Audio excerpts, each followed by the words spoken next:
Alex, how long ago was it that River moved into New York? Or moved offices, I should say?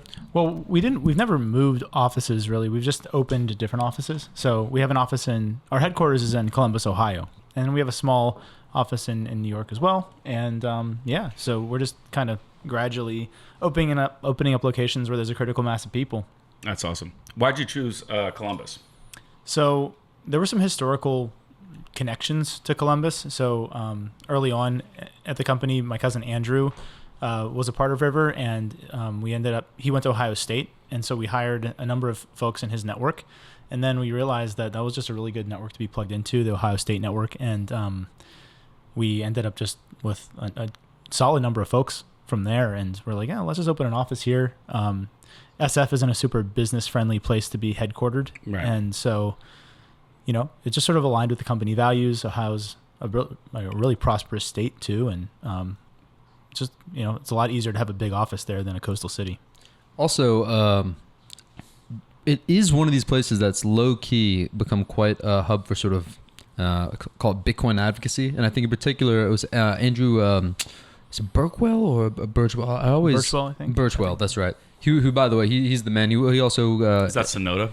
No, he's not Sonoda. He co-founded Vibe Energy with Mario Gutierrez back in the day, but sort of originally started in mining. But he's been doing tons of advocacy for Bitcoin regulation in Ohio, and it seems like there's a great nexus of Bitcoin stuff happening in Ohio, even though you maybe hear about it a little less in Texas and Nashville. Mm. Yeah, we just had a Columbus Bitcoin meetup at our office a few weeks ago, and the Secretary of State of Ohio came to speak. Wow.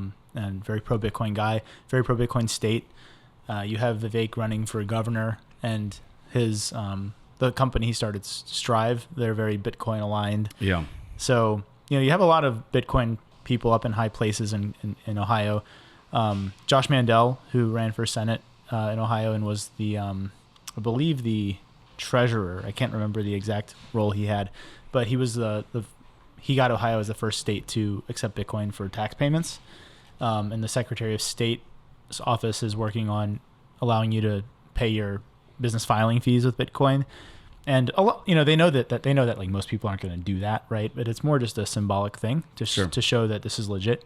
Do you think Do you think there's something about Ohio that is causing people to do this, or are there individuals with these initiatives and they're just like in the right places, they're able to talk to the right people to push these things through?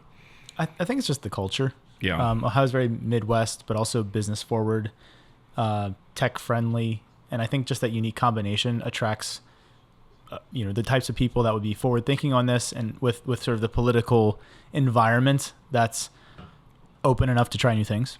Right? Yeah. It's going to be hard to pull something like that off in California or New York. So I think it's just the unique Ohio culture. Yeah, I think people focus too much on, this last election was definitely Bitcoin's coming out party with Trump, and they focus on that too much. The Sherrod Brown, Bernie Moreno race, I think, is more indicative of a sea change here and a lot of the strength that, Bitcoin and broader crypto have in the elections. But it seems like Ohio's actually doing a decent job with this. Have they introduced a treasury? I think that's in the works. Yeah, there's something in the works there. I haven't paid close attention. I lose track of a lot of the state legislative stuff. There's a lot going on across the country. Way too much going on to keep track of. Yeah. I feel like I'm just desensitized at this point to like XYZ state has a Bitcoin treasury strategy or a Bitcoin treasury bill. The thing I'm always confused about is like, do the states have that much money? They have like, did they really have enough capital lying around where we can just throw it into Bitcoin? I don't know. But unfortunately, yeah. Some states have a decent surplus, but the treasury I'm most excited about seeing happen, and let's see if they can pull it off, is, there's folks in the city of ROSWELL, really gunning for New Mexico? Roswell, New Mexico. Okay. Really gunning for a Bitcoin treasury. And, I think that's going to be a big one. What's happening with that? Well, you have we might have the first sort of, alien adjacent Bitcoin holdings. Okay. Right. It's just an iconic place. It's kind of a portal to other parts of the universe. There's a Roswell guy that keeps popping up in our Twitter feed. We might orange pill some aliens. Okay. I'm into that. Yeah. Maybe we got it from them. It's possible. Oh, yeah. Okay. And now I follow. All these Google images, when you look up Roswell, New Mexico, are entirely alien related. What is the UFO history? Roswell was the Area 51. Yeah, it's near Area 51. It's where all of the UFO sightings were. It's where a lot of people claim to have been abducted.